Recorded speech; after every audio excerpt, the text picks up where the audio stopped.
Hi everyone, welcome back to my channel where we talk about historic buildings and how to document them. I'd like to thank Pottsgrove Manor for allowing me to use their building today to help explain to you how to describe a historic house. I wanted to mention just a few things before I get to the main part of this, which is the reason why this video is needed, and then I would like to give you some information, sort of some guidance about what's expected in different report types. So let's get started. Let's begin with, why am I doing this video? And the reason for this is that over the years I've looked at a lot of documentations of buildings, historic structures reports, HABs documentation. And I'm very surprised at the number of sort of amateur documentations of interiors that are out there. So I would like to explain to you how I go about describing a historic house. One of the issues with this is we don't have a lot of guidance as to how to go about doing this. The HABs program, Historic American Building Survey, does have an outline that they use, their recommendations, which are very helpful, and that has informed what I'm going to tell you today. I have picked up stuff from other people and some things that I've just discovered on my own that I'm going to tell you about. Another thing I wanted to mention though too, which is related to the why part of this, is my intent to help you to become better at your job in documenting buildings. Because it's always sort of annoying if you write an interior description of a house and have the client or somebody in your firm to say, this is really not what we expected. But again, the challenge is nobody has ever laid out the expectations. So that's what I have in mind. The point of this is not to critique descriptions of other people, but to set forth sort of an outline of how it's done. The next part of this video, and this is again another short part, is the when question. The reason that I'm covering the when is, depending on the type of report you're doing, you would do more detailed description of a building. Some of you have probably seen this before. I have a table which is, I call it the hierarchy of description expectations. I'll show you this, see if you can see that. The type of report you're doing gives you information about how detailed you want to be. At the lowest rung of this ladder are state survey forms. These can vary widely. I documented a property in the state where the state survey form is very short, front and back of a sheet of paper. They don't want a lot of text. They want just enough to determine if the building is eligible for listed in the National Register. That policy, though, has certain ramifications, which is a person has to know what's significant about a house in order to tell the State Historic Preservation Office about it beforehand. All those important things have to get in there. So it has to be very targeted as to what you write. The two states where I do most of my work are Pennsylvania and New Jersey. And the State Historic Preservation Offices in these two states expect a higher level of description than that, which is really on the level of the National Register form, which is the next rung up on this ladder. Some things you would discuss in a National Register form, you might not discuss in a survey form. However, the next rung up is Historic American Building Survey. And when you do one of those, they expect an even higher level of documentation. And I'd like to show you something that helps to establish a distinction between a National Register nomination, where what I'm getting ready to show you is optional, and Historic American Building Survey, where what I'm getting ready to show you is expected. Okay, I'd like to show you something about hinges. Most hinges in the United States from, say, 1785 until today, really, are considered to be butt hinges. And this is a late 19th century example of a butt hinge. And what I'm just showing you here is that it's a hinge where the part that's attached to the door casing and the part that's attached to the door are the same size. This one is Victorian, so it has this pinnacle and the drop at the bottom. Lest you think that in the Historic American Building Survey that's not expected, it is expected, and one of the points in the Historic American Building Survey standards is a discussion of hardware. It's point number 7. And I want to show you this. This is the hardware in a historic building in New Jersey that's in its HABS documentation. So you see hinges and you see latches. This is expected by the Historic American Building Survey. The discussion of hardware is not necessarily expected in a National Register nomination, but I'd like to show you something that relates again to hardware that is kind of optional for a National Register nomination, but it is really important, and you definitely want to discuss this if you're doing HABS documentation of a building. Okay, what I have here is a hinge from a house that was built in 1800 just outside of Honeybrook, Pennsylvania. This is a butt hinge. The two sides have the same dimensions, okay? This is called a rising hinge. And the reason that it's called that is as you open the hinge, the door actually rises. It actually worked better when the door was attached to this than right now, now that I've disassembled it. When this house was demolished, the owner let me come and get this, because when I saw this, it's like, this is really remarkable. Rising hinges are something that you would see in the 1795 to 1815 period, and they seem to have disappeared, and I'm not really sure why, because this prevents a door from ever dragging on the floor and leaving that arc that's carved into the floor. One thing that's really interesting about this, in case you've never seen these, is that these are all custom made. So this particular door had 2 of these hinges, 2 rising hinges. And as I was removing them from the door and from the casing, I accidentally tried to mix up the top and bottom pieces, and I've been holding it upside down. The bottom piece, which has the pintle, does not fit with the top piece from the other hinge. This top piece only fits on this bottom piece of the hinge, which is very interesting that they're not interchangeable. But you can see how much the door rises right there. This is something that's expected to be discussed in a Historic American Building Survey documentation. It's optional for a discussion of a house in a National Register nomination. I think this is unusual enough. It probably should be mentioned in a National Register nomination, but it is optional. The next layer up in the hierarchy of building expectations is a historic structures report. And I might end up doing a separate video about this because the level is really high for an HSR. In an HSR, for example, you might go into dendrochronology if that's needed, or paint analysis, discussion of layers of wallpaper in a building, that you really aren't expected to go into that level of detail in the lower levels. And another thing too, if you're doing an HSR, you need to have at least 1 or 2 pages about every room. Whereas in all of the levels below that, if 2 rooms are very similar, you can describe them together. You could say the house has 2 parlors, they're almost identical. Describe them in general and then say what's different between, say, the front parlor and the back parlor of those 2 rooms. Okay, so now we're ready to go into the how. This is the main part of this video, and you'll see a link in the description to a PDF that you can download, and this is a free PDF. I'm not charging you anything for it. And I have a copy of it here so that you can see what I'm doing. I have things color-coded so that you know the color. Let me show you the PDF. I have 2 parts.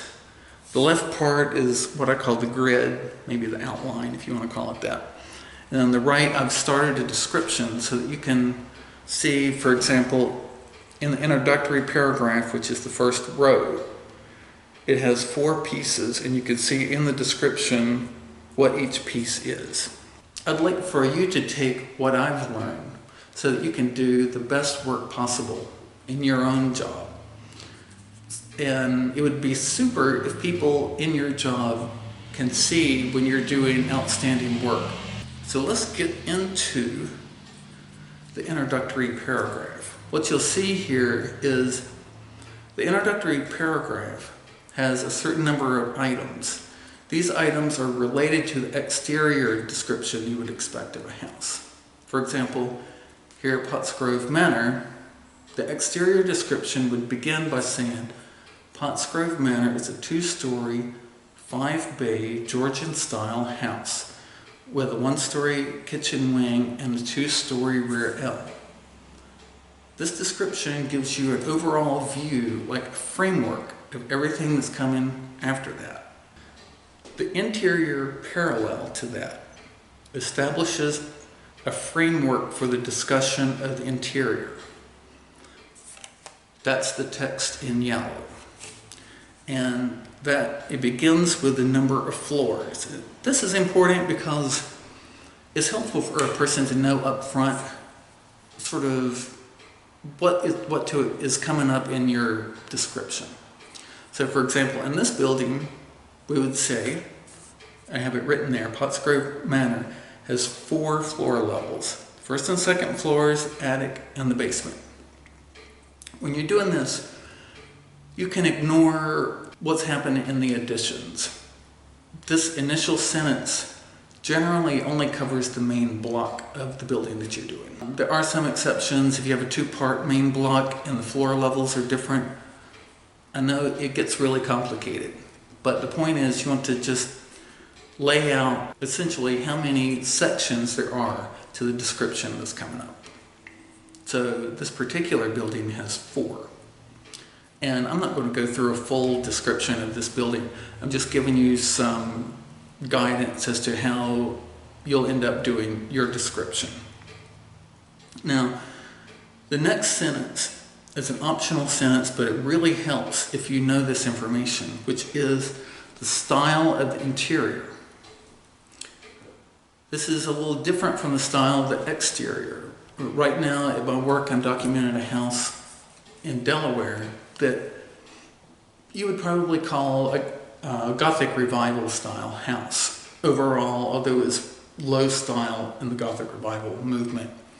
However, on the inside, the door casing is a very late Greek Revival style casing. And the mantels, this house that I'm documenting has 2 mantels, and those mantels are both Italianate, so it's really a mishmash. You're not always going to be able to do this, which is why it's optional. And for HAB's documentation, they don't ask for it. But if you look at the interior of a house throughout, you often can tell, for example, in this one that we're in a Georgian house. The interior details here might also be found in a federal house. They might be found in a Georgian Revival or Colonial Revival house too. Obviously, if it's a house from 1930, you would say Colonial Revival because you would know. If you don't know, you could say it's Georgian/federal. But again, style is optional. Now, the next sentence is in blue. This is a discussion of the overall floor plan. And again, if you have a house like this one, which is a main block with wings, the description of the floor plan here will only discuss the floor plan of the main block. As you get to lower or later elements in this outline, you can add other information about what's happening in additions and wings. The floor plan is very important because this is something that gives the reader an understanding of the layout of the rooms before they even look at an actual floor plan, which you should include.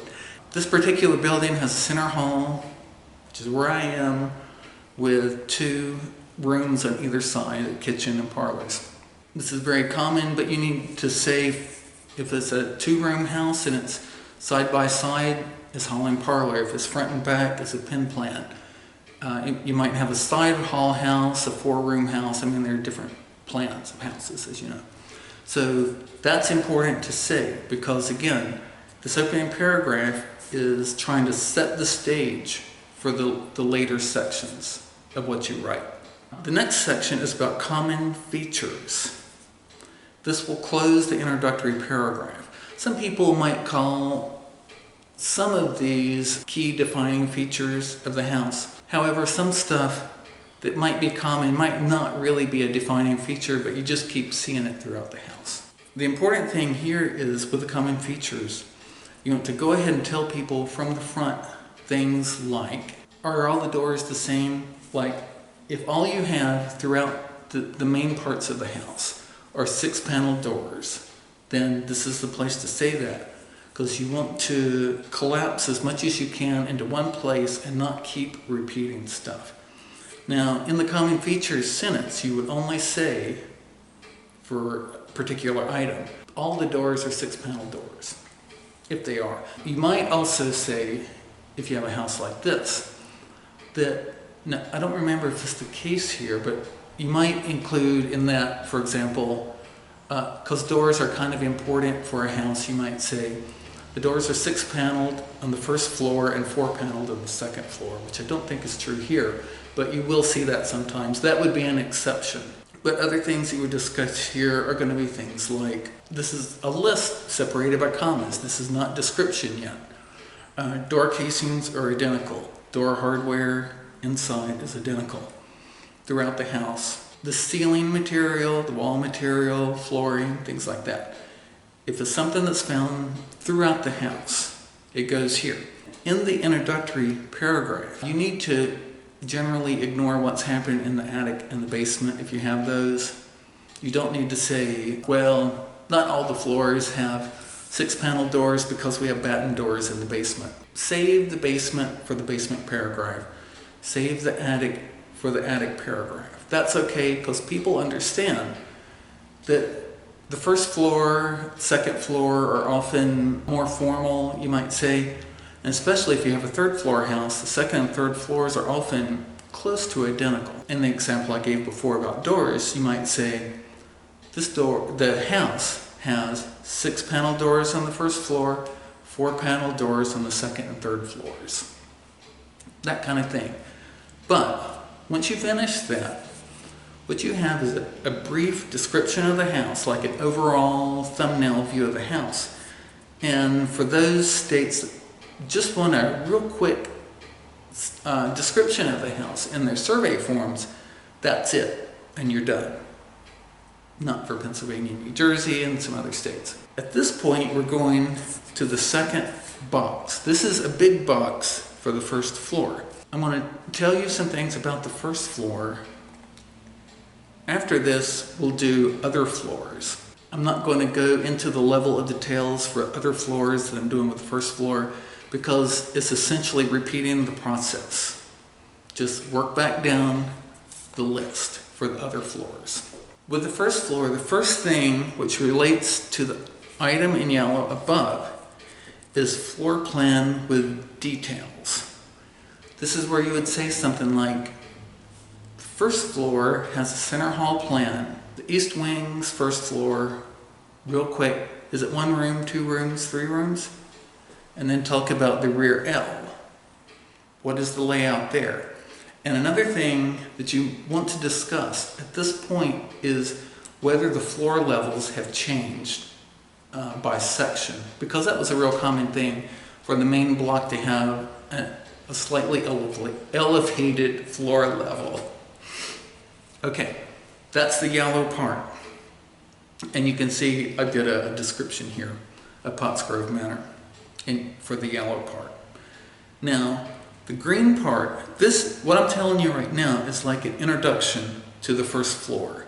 Then after this, there will be paragraphs about either individual rooms or what I call room clusters, where if you have several rooms that are similar, describe them in one paragraph, unless it's an HSR where you don't do that.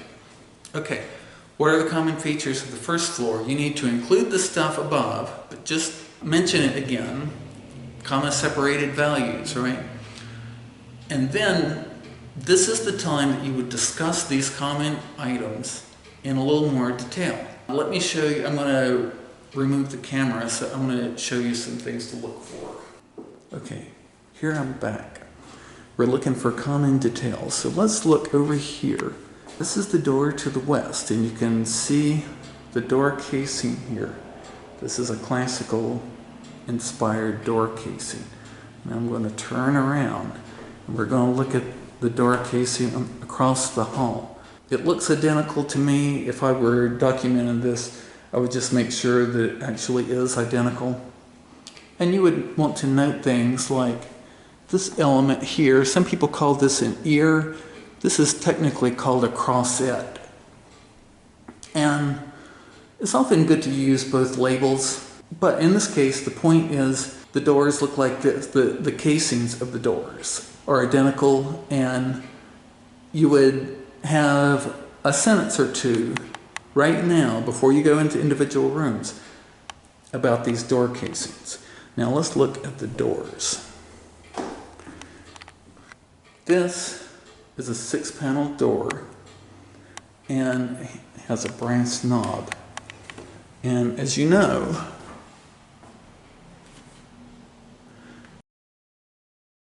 field of the panel, which is right here, this flat elevated area, is sometimes different on the back. So you can see the field on the back. Essentially there it has no field. But let's look at the hardware. This is the brass box lock. Okay, you got that? Now, let's go across the hall. We're going to look at this door. I'm not going to do a whole lot of this, but I just want to give you a feel of what you're looking for. Here's another door, 6-panel door. It also has the brass knob. And let's look at the back. Same kind of panels on the back, and it also has the same kind of box lock.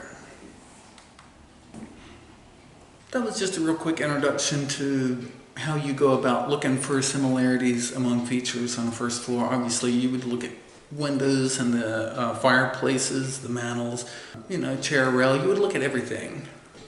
I was just giving you a flavor for it. That's your first paragraph about that floor level.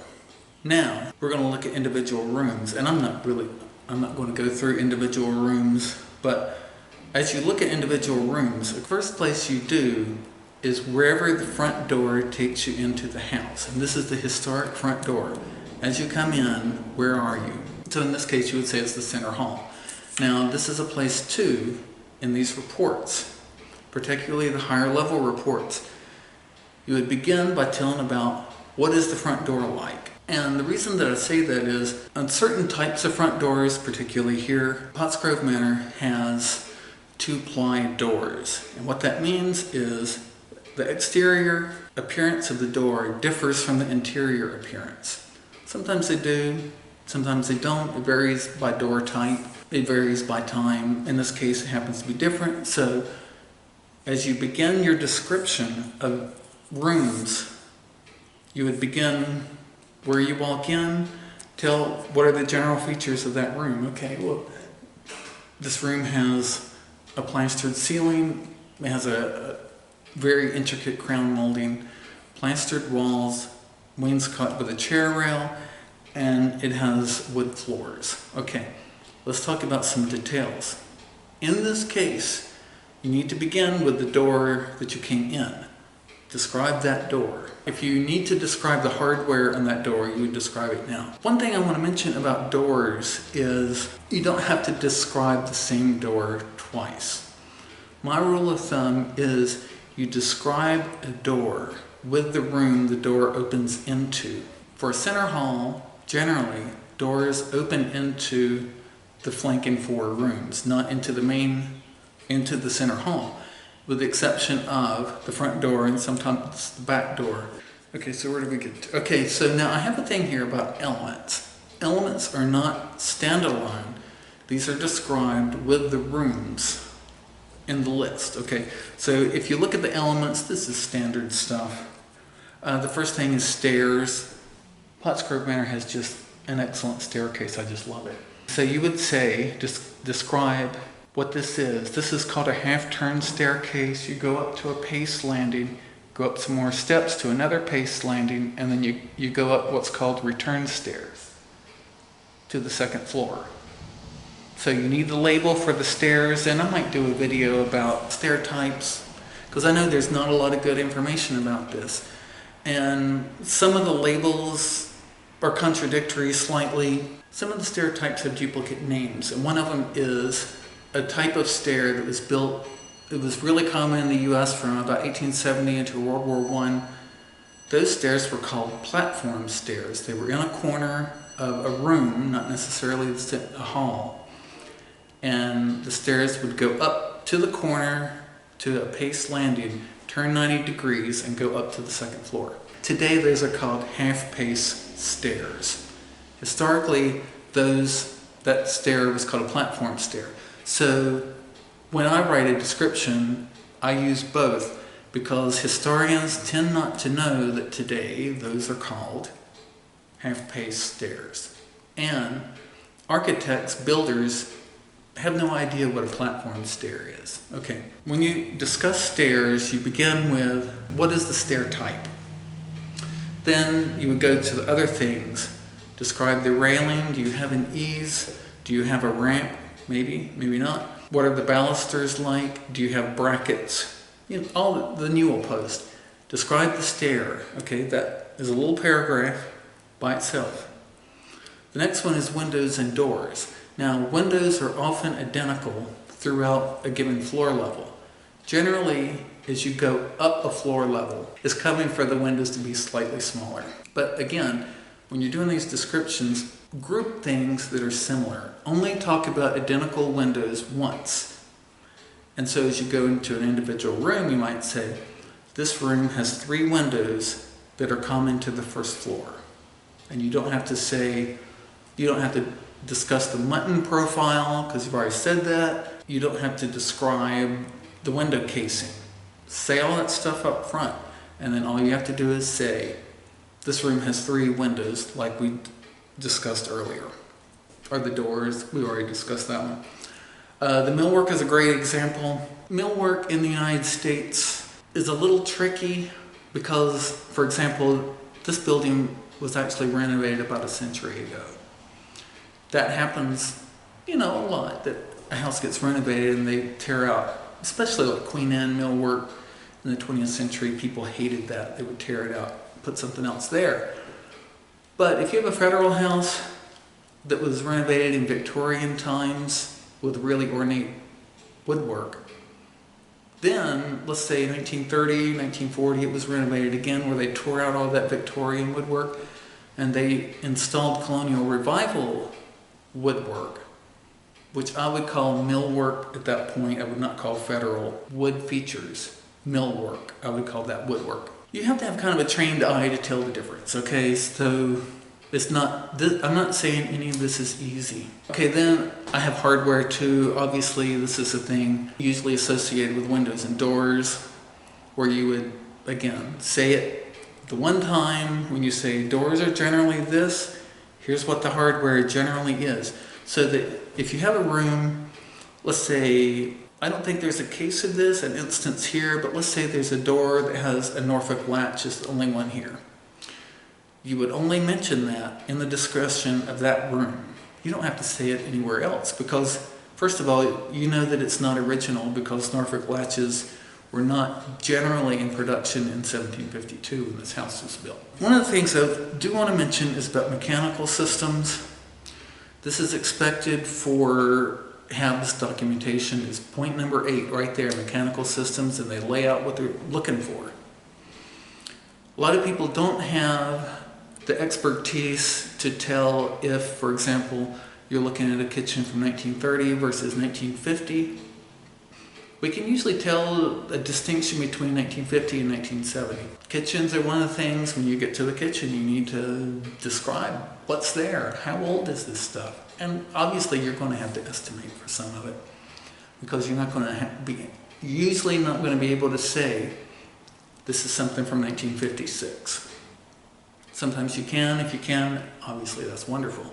One of the things about mechanical systems, which actually is not in the HABS list, because I have the HABS list for you right here, is wiring. Now, lighting and wiring, I generally put together because there's related. This building right here, the wiring in here is clearly not original. There was no wiring in 1752.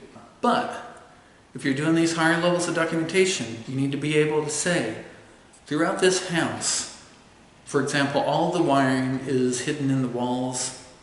If that's the case, we can't see it, but maybe in the basement you saw an oven tube or some other form of wiring. Okay, that would be something that they expect you to discuss with HABS documentation. The final thing is plumbing, and again, most houses in the United States had no plumbing until World War I. It was very rare. Some houses had a water collection system that would collect rainwater, and it would come down into a reservoir that was attached to the stove so that you could fill that reservoir with water and you could have heated water. I've never seen that, okay, ever. I know that it existed because historically people discuss it. And another thing is commodes. I've never seen a commode from before World War I, ever.